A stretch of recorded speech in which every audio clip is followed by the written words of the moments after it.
Yeah. Hello, everybody. Let's go further on, the second session here on stage 4. I'm really looking forward to the next hour. It's all about open cities and EU project. Here we have 2 speakers here from the project. The first is Esteve Almirall from Barcelona, the Estade Business School, and he will first give us an input in general about the meaning of open innovation environments for the public sector, and afterwards we will focus more on a special issue. It's Carles Ferreiro, and he is just in general an open innovation expert running a company in the sector, and he will focus on the challenge of large tourism flows, of growing cities, global cities in Europe. So I'm really looking forward, and the word's up to Esteve Almirall. So I have this thing. So thank you very much for being here. Thank you. Oh, let's see, it works. I would like to take this opportunity to think about a little bit about open innovation. We are working a lot in open innovation ecosystems and in open innovation in the public sector. And, well, this year is 2013, and in 2003 was the time when Henry Chesbrough wrote this book, so the whole thing started. So let me introduce a little bit the presentation, saying what has changed in these 10 years. What is the different understanding that we have of open innovation since 2003 and 2013? Well, this was Open Innovation 2003. This is what we start in our classes teaching about what the thing is. And then in Open Innovation 2003 was, well, instead of using only the ideas that you have inside the company, you use the ideas that are outside the firm and introduce them in the company. And you use that either to target the current market, to find a new market, or another firm market. And you take the ideas that are inside the company that don't have a business model, that don't fit this company, and you put them inside. And you try to capture value from these ideas. And this was Open Innovation 2003, very much what the style that we talk about. After that, several things happened. Well, these 3 books, another one, and these were in 2003, and still now, many of the principles of open innovation, this idea that if we have to compete with innovation, probably the innovation that we have or we can produce inside the company is not enough, that we have to do something more, something else. And this innovation has to come from the outside. This is the typical example. Every time I begin talking about open innovation and we need the typical example, then that's the typical example, Procter & Gamble, and how to make one more product for like the spin brush or any other things. And finally, in Open Innovation 2003, we think about all these new things. We think that it's not only about sourcing innovation, but also it's also about reducing cost, reducing risk. It's about having innovations that are mature enough to be pushed into the market. It's also about reducing the time to market, and so on. But, well, it's not 2003 anymore. So 10 years pass. So what happens in those 10 years? Well, it probably is not a war of companies anymore. Probably is not all this discourse that we are having. And we have to change a little bit. And let me talk about 7 things that we have been working in all these years, and we are working, and that we think that innovation is different and has evolved since 2003, the open innovation, to 2013, that's it we are. Well, the first thing is that Open Innovation 2003 was about companies. It was about company A license a product to company B, and it was about the addict relationships and how to license the product, how to acquire the product. All these things were the core of open innovation. But now we are not in this universe of companies, particularly in the public sector. We are in a universe where we have multiple relationships. We are in a universe of ecosystems. Another important thing is that in 2003, and still in companies, there is a big deal about owning the innovation. I mean, you buy it, you license it, you do whatever, but it's about owning the innovation. If you go nowadays about iTunes, iPhone, whatever, all these ecosystems are in the public sector, open data and so on, do city halls care about owning the apps that open data produces? Does Apple cares about owning the apps that are run into the iPhone universe? No, it's no longer about, you don't have to own the innovation. You compete with the innovation of the others without having to own it. In 2003, it was very much about buying, licensing. Lots of efforts were put in there.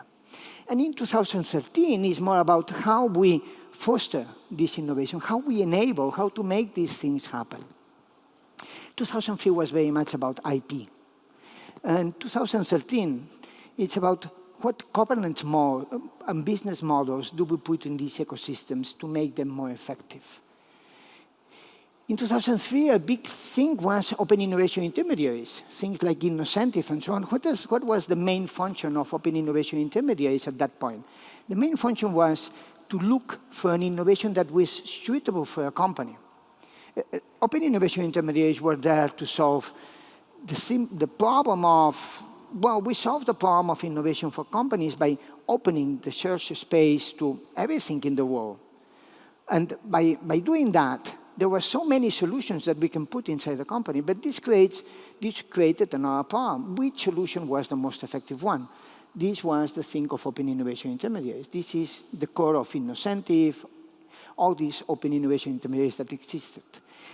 In 2017, probably this thing exists too, but we have other things, like managing communities, like enabling process that you cannot enable from the firm, like managing communities of developers, like producing hackathons, like doing all these kind of things. It's no longer about searching the innovation in China or in India or in whatever that we can put in our company and that's it. It's about maintaining process, like Hack at Home or whatever. 2003 was about incubators. And was about selecting a few companies that were hugely promising, and then working with them in order to make a big product. But this is no longer the time in the digital world for incubators. This is the time for accelerators, which is a little bit a different story. You don't select a few companies, you select a lot of companies. And you try to foster them in an ecosystem. And from these many companies that you select and you try to foster, many things happen, probably not as big, but many things happen. Finally, in 2003, it was about companies that were competing with their own products and services. And this is no longer the case. Maybe in Europe, the biggest representation of that was Nokia. Was the realization from Nokia that as good as the devices were, they were not enough to compete in the market. They need to compete inside an ecosystem. And this competition inside the ecosystem is what probably defines better open innovation nowadays. Let's talk a little bit how this has been translated to smart cities. And, well, here we have some methods, some mechanisms to do open innovation in smart cities. If you look at many of them, is what we have been talking about. We have been talking about open data, about experimenting in urban labs, about crowdsourcing, about all these things that we are going to talk later on in a smart city, in open cities. This is the things that we are fostering on. This is not this dyadic relationship that we found in 2003 of what innovation can we put in a company to make them compete better in the market. This is more about maintaining communities, enabling process, intermediating between a city hall and citizens and a diversity of citizens for doing things. Intermediate organizations like these ones that we have here, like Back Society or Code for America or Code for Europe that we're trying to mount, are again no longer like the typical open innovation intermediary that just finds a solution, whatever in the world, that fits your need. It's not about that. It's about maintaining communities and enabling processes in a continuous way. Communities and processes that are probably so far away from the city host that cannot be really enabled from the city host, that you need something in the middle. And well, we have projects like this one, and so on. There is a fundamental change in the public sector that we try to enable, because the public sector was not exactly competing with innovation. And this fundamental change is this between service providers and platform orchestrators, platform managers, managers of ecosystem, you name it, whatever you want to name it. This is important because if you think of yourself as a service provider, the only relevant question is, how much money do I have? How much money do I have? And with this money, how many services can I provide with the money I have? And that's it. You have more money, you will be able to provide more services. You have less money, less services. This is very much the old world. In a world of ecosystems, in a world of platform orchestrators, you don't own the innovation, you don't own the solutions, so you don't pay for them, you don't have to buy them. It's more about fostering and enable. So the question is no longer how much money do I have. This is not the relevant question. It's how can I enable a community to produce solutions for that? How can I put business models for people and developers, for profit and no profit, to make money and foster in this environment? It's a completely different question.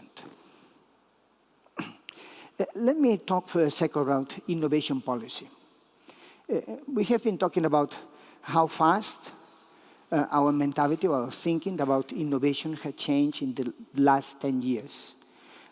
Probably we don't have such a big change in innovation policy. But our needs in innovation policy have changed a lot. And let me see a little bit what are our needs in this kind of policy now. Probably we work in a world where we are looking for more targeted solutions, more targeted things. It's no longer about redistributing money, that was the case of policy. It's about fostering digital innovators, or fostering hackers, or producing apps for transportation. This is very targeted. This is not a broad policy. You don't have a big solution for that. You don't want to target all the industries. Probably you want to target pharma or bio or digital industries or creative industries. The other thing is that you have more specific objectives. It's no longer these broad objectives of policy, let's foster growth and let's promote employment. It's more about, we want a digital city, we want a city that is more diverse, or we want a country that can export in this and this and this sector. It's kind of a different story. A big thing is the insistence in behavioral mechanisms. We are seeing in many policies around Europe, insisting in things like free and not free. I mean, if you go to congestion policy, all the time is, well, we change this free with a small tax, and this small tax makes the difference and takes some cars away. It's not about the tax. The tax normally is very small. It's about putting something that is not free. So it's the use of something that is not free is something like opt-in, opt-out. Instead of having you to opt out, make the default opt-in. All these behavioral policies are common now in innovation policy. Another thing is, we apply this to nonlinear systems. The typical example of a nonlinear system is traffic congestion. I mean, if you are in an old town, and you have the whole street full of cars, well, you don't need to take half of the cars away. If you manage to take 3 or 4% of the cars away, people can walk. The traffic is fluid. And you don't need it's not proportional, it's not linear. Taking only a few of them, the problem gets solved. So you need policies that encourage these non-linearity in systems. In the digital world, it's the same thing. I mean, we want to build on network effects. We want to build in these multiplied effects like WhatsApp or like... It's again non-linear. It's not, we push 10, so we will get 10. No, we want multiplier effects, non-linear systems. We work in complex environments. Environments, we have multiple solutions. It's not, we don't have a single policy. We have many, many, many policies. And now we have a lot of opportunities and a lot of possibilities around IT. We have the opportunity to manage communities, to crowdsource solutions, to validate and test solutions, to do experiments. All these affordabilities come because we have IT, and all these affordabilities can be used in policy too. It's not. And finally, well, policy have been traditionally poorly evaluated. I mean, the evaluation of what it works or what it doesn't work has not been that much. So in innovation policy, we think that we can do 3 things in this new environment. And the first thing is like, well, if we have to try to tap into a distributed environment where it's complex and we have many variations, probably it would be interesting to try to capture the knowledge of people that are far away and see if the policy that we are proposing can work into these different environments. So co-creating policy in these complex environments is more important than any other things. Experimentation. All these complicated policies that draw on behavior and so on, we just don't know what works and what doesn't work. And the only way to do it is put an experiment, try what works and what doesn't, and choose the thing that works. Experiments in policy have been done, particularly in the third world, in Europe too, in traffic and so on. And the other thing is how abstract are the policies, how open are the policies. Many times we have policies that are very directed, very focused. And this works if the people, if the companies don't have much freedom. But if the people have a lot of freedom and know very well the environment, we can afford to put more abstract policies, policies that have more mobility, policies where the agents can find their way, where the way is not the only one state in policy. Sorry. I have no computer. Yeah. Let me talk for a second about the projects that we're trying to put it. The projects that we're trying to put here with the European projects and here with Fraunhofer focus on the Senate of Berlin. The first one is Open Cities. Open Cities tries to, it's in the last year, and tries to deal with all these things. Basically, to explore open innovation in the public sector and try to experiment with doing some kind of projects that can allow us to experiment in these things. These are the partners. These are the different things that we're doing, from crowdsourcing to open data, both dynamic and static, urban labs that is using the territory in the cities for experimentation, for innovation, and fiber to the home.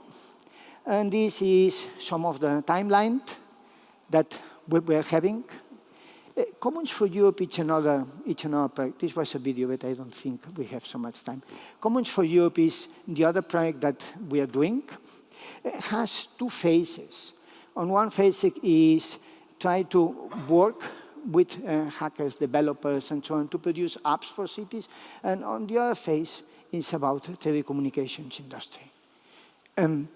This is one thing that we are very excited about Commons for Europe. It's code sharing. Code sharing is an important thing for us. We have so many cities that have exactly the same problem.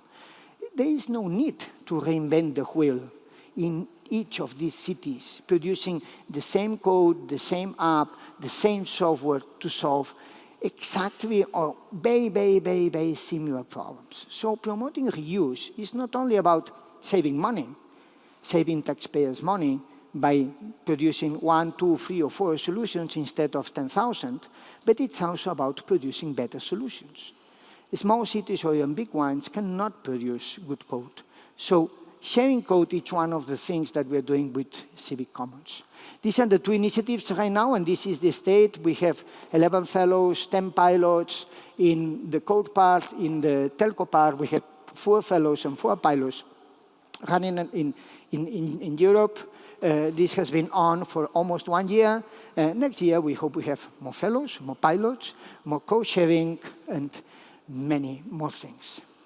Let me finish with a why. We have been talking about this first thing, about cities and the public sector service providers can be only as good as money they have. And on the other side, if they manage platforms, they have an opportunity to capture and to tap into the richness of the whole city. There is more than that. It's not only about, well, we will be more effective by being a platform orchestrator and platform managers. There is a societal implication, a societal effect in this.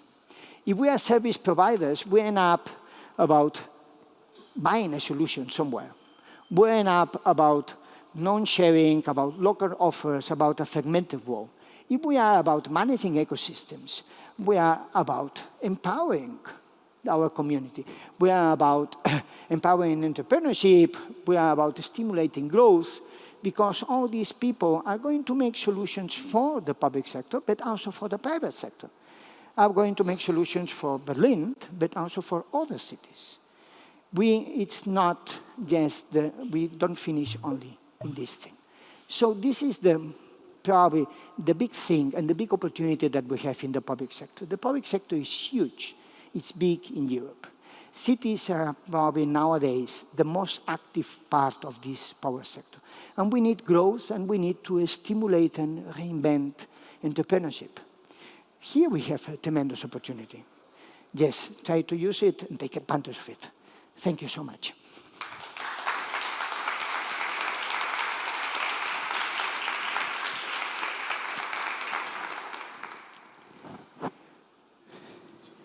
We have a short time for some short questions. Sure.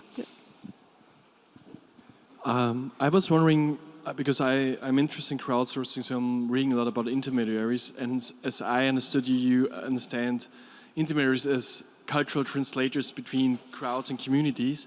And I'm wondering, in general, do you have got a feeling we see more communities and how you define communities? Because I've got a feeling everything is now a community. Mm-hmm. So is it really a community, or is it just still connecting just groups of people? I was wondering if you can elaborate on that. Well, I think that you have intermediaries for everything. And some intermediaries talk about communities and try to establish things on certain communities. This is the case, for example, when you have intermediaries that organize a developer community or a hacker community in a city. Many times is something in ad hoc projects. If you go to OpenIDEO, then, well, depending on the project, you make a different you use a different group, or you use this group.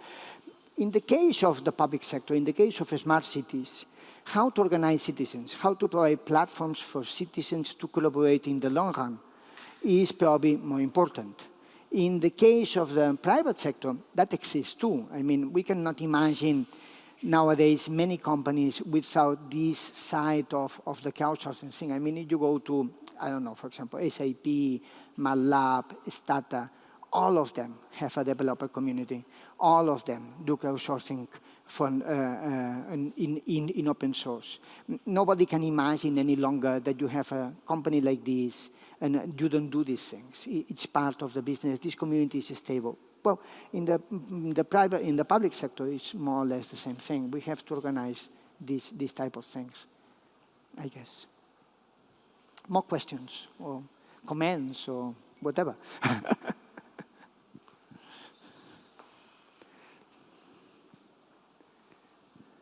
Thank you so much. How about, what do you think about the idea of gift economy comes into this kind of ecosystem in public sectors? Yeah, I think ecosystems in the public sectors differ a lot from ecosystems in the private sectors. The objective of ecosystems in the private sectors normally is, well, how we align all of us to compete together. And there is little room in many cases for non-profits, for hackers, for things for free, for volunteers, and so on. There is little room. In the public sector, it's a must to to include all these communities, all these paths. So we have to build things where coexist companies with volunteers, where coexist big enterprises that want to resell products with digital innovators, that this was to help and test and favor. So I think we are witnessing now this mix of crowdsourcing. A good example maybe it's Android, where you have free, non-free, and so on. We have a variety of many things. But this is the universe to come, for sure. Okay, no more questions.